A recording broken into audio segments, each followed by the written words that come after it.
Hello and welcome, my name is Alex and this is a little bit of a disaster class from yours truly. If you've been following me, I was really hyped about my ranks recently and now I dropped to 200,000. I'm actually outside of 200,000 just because I wanted to go cheeky and go against Haaland every week. And the week that I went with him, he didn't deliver and Bruno delivered, so I think a lot of people are in the same predicament. They wanted to go against him. Most people had Saka though. I would have been captaining Saka. I wasn't really sure about Rice for the game against Wolves.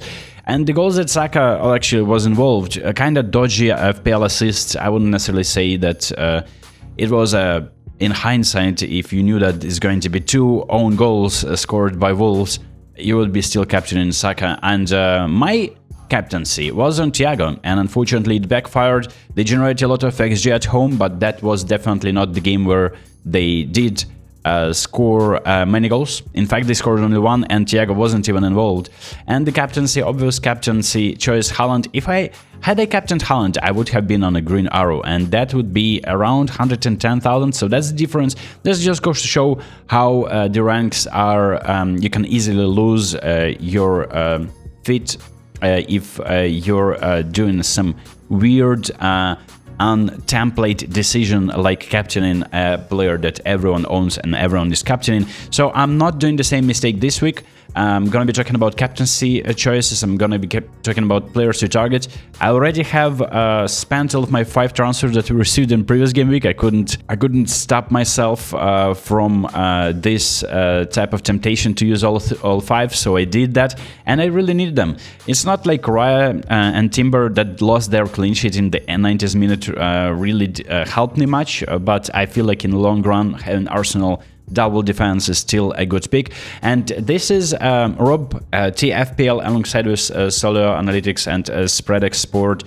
He is posting data for players that you probably would want to captain this game week, and it is just such an obvious choice. It should be Erling Haaland on paper. Obviously it becomes Foden all of a sudden who scores 5 goals and Haaland not involved in any. You know how we do this, you know how we jinx everything on our channel. But realistically, it's going to be Haaland for me. Many people are triple captain him, so this is one of those situations where his ownership is going to be over 200% most likely. So if you're just captaining him, because I used mine and he scored a hat-trick, so I'm not complaining.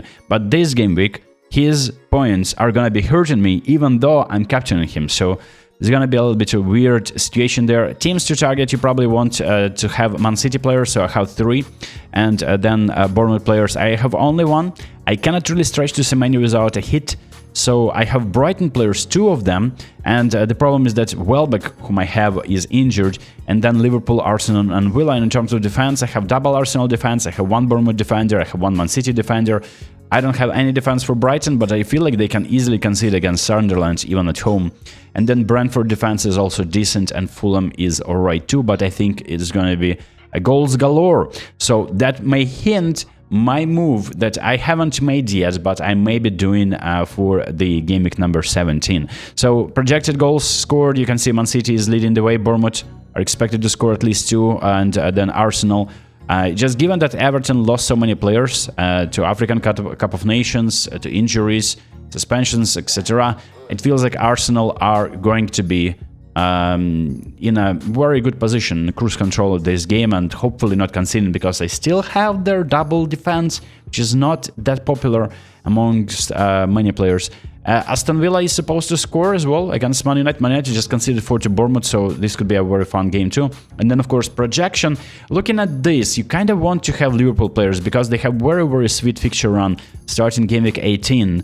And then, of course, Arsenal defense is decent. I mean, pretty much you can hold them till the end of the season, but the next 6 game weeks is great. Speaking of 6 game weeks, I have looked at certain players. I'm not necessarily going to be recommending you picking them, but one of the players that if Welbeck turns out to be not fit to start, and I'm following some Twitter pages where there is FPL Seagull and he is predicting the Brighton lineups, and apparently he's very good at it, so we just recently found out about him thanks to FPL Andy. So I will probably going to be looking at that, and should Welbeck be injured, I may go for a wild pounce on Benjamin Sesko. Barely anyone owns him. I can afford him, that's also important. He has 1 assist fantasy assists, right? He has 0 goals, 0 assists in the last 6 game weeks. So I'm gonna be looking at the last 6 games. I know that, I mean, there's a way to look at this via the season data, but I really want to see more form rather than just entire season data, because it's gonna be kind of diluted. 1 goal and 1 assist for Cunha. He had so many chances. Now, this is a little bit not really representing his involvement, and just like he isn't on the end of the attacks. But the fixtures are great. So Matheus Cunha could be a wild punt again. I don't have the money for him. That's another problem. Neither do I have money for Antoine Semenyo, who is facing Burnley.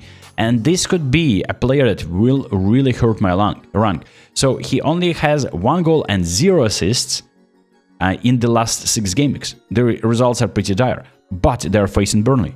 And they scored 4 goals past United. Just Antoine Semenyo wasn't involved in any. Some people are looking at Tavernier as well, at other Bournemouth midfielders, but it feels like you just, like, if you guess, you will get the points, but then the fixtures aren't really that good for Bournemouth, and many people would be looking to offload the likes of Semenyo maybe, right? So I'm not really planning to go for him. And then Callum Hudson-Odoi. Now, this is an interesting player. Like, it's a bandwagon, of course. I think he scored like 18 or 19 points in the previous game week in their 3-0 victory. He has 2 goals and 1 assist, which pretty much came from the previous game.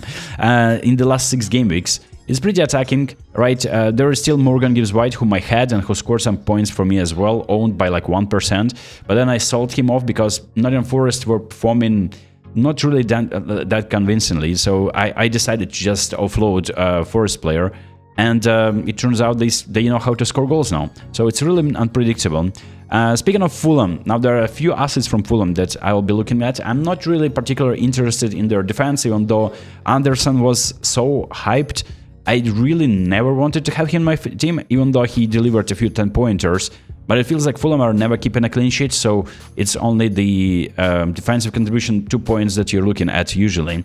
1 goal and 1 assist, pretty dull for Raul Jimenez, but he has decent fixtures. It's a short-term option. This could be a player I'm looking at.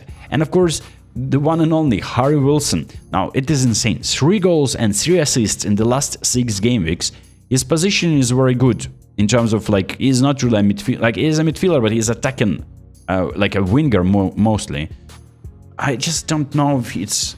I mean, the player that I can sell for him would be Anson, and that could definitely impact my team selection. So the team will look like this without the transfer made. I will be trying my best to post that as early as possible, but I'm gonna be looking at some predicted lineups maybe, or some team leaks to make my move.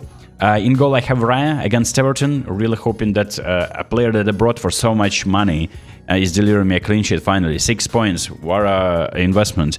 Then we have Julian Timber, Senesi, and O'Reilly. Now, it would be a full house of clean sheets. I wouldn't mind that. And the fixtures aren't really screaming the clean sheet wipeouts. You know, I feel like they can all hold... obviously, some of these players are capable of getting defensive contribution points. O'Reilly is a little bit more attacking-minded, so he can maybe get a cheeky assist. I mean, 10-pointers, who would say no to this? And in the midfield, I have Foden. The hype wagon is long gone, but this is still a fantastic pick. And if I had a chance to have 4 Man City players, the other transfer would have been another midfielder for Turkey probably. But unfortunately, the rules only allow me to have 3. Rice in the middle, and then Bruno Fernandes and Jan Kuba Minte. And in attack, as it stands, I have Welbeck, Haaland as captain, and of course Thiago. And both, as you can see, Welbeck and Thiago have been flagged. Welbeck was a wild punt that didn't deliver, I mean, for only 1 game week, of course, but he didn't really deliver because for some reason his minutes started being very limited, and now he's injured. So that's a little bit underwhelming, given that I really hope that he can do something for me, because in the next 4 they will be facing Sunderland, West Ham and Burnley. So very favorable fixtures for Brighton to deliver me some points, and Minte is due. Now, they had chances to score against Liverpool. Minta wasn't really having his best game there, and then Welbeck only played like 10 minutes. So I hope both of them start, and if not, that will force a transfer, so that could be Enzo out for a midfielder like Wilson, or Welbeck out for a punt for a few weeks for attack, and maybe I'm gonna be investing, right? I know it's a little bit early, but maybe I'll start investing right now in Everton defense. or with the transfers that I will have, or in West Ham attack, and in particular, obviously, everyone is eyeing Bowen right now, and that's exactly what I'm gonna be doing. So that has been my team selection video, and some interesting wild puns for you to get for Gameweek 17. It's going to be a hectic schedule now, but I'm gonna be trying to keep you up with my progress, and if you're interested to follow the journey, make sure to subscribe, and I'll see you next time. Peace.